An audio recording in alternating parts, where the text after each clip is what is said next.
Polres Lombok Tengah, Pulau Lombok, Nusa Tenggara Barat membebaskan korban begal berinisial S yang sebelumnya ditetapkan menjadi tersangka dalam kasus tewasnya 2 dari 4 pelaku begal di Jalan Raya Desa Ganti, Kecamatan Praia Timur.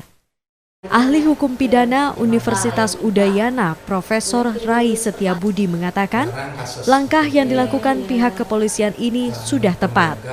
Karena secara faktual, korban melakukan penganiayaan hingga menghilangkan nyawa orang lain. Namun, tujuannya untuk membela diri. Batasan dalam membela diri yang melanggar pidana dan membela diri yang tak melanggar hukum adalah unsur kesengajaan. Unsur kesengajaan inilah yang harus dibuktikan oleh tim kepolisian. Jika disengaja, maka harus dihukum.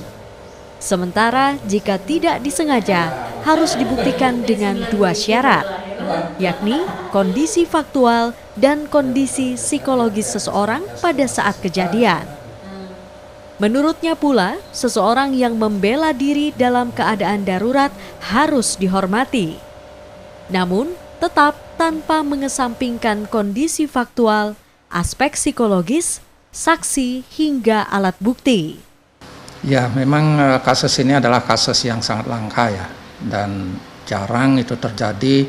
Justru yang menjadi korban itu yang katakanlah di sini sebagai pelaku ya, terbalik jadinya gitu. Sehingga polisi melakukan penyidikan sebagai tersangka gitu. Saya rasa siapa saja boleh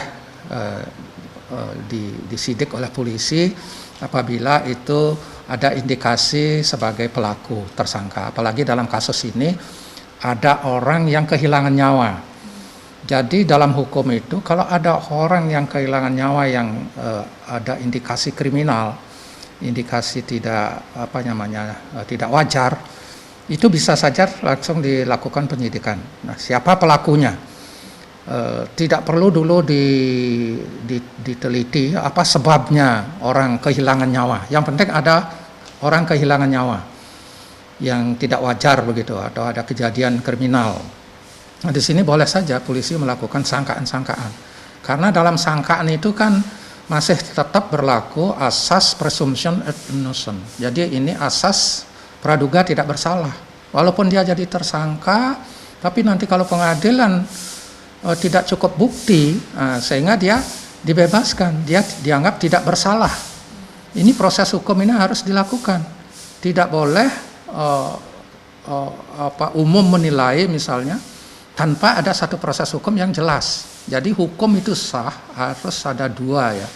1, prosesnya harus benar. Jadi tahapannya harus benar. 2, substansi unsur-unsurnya harus memenuhi syarat.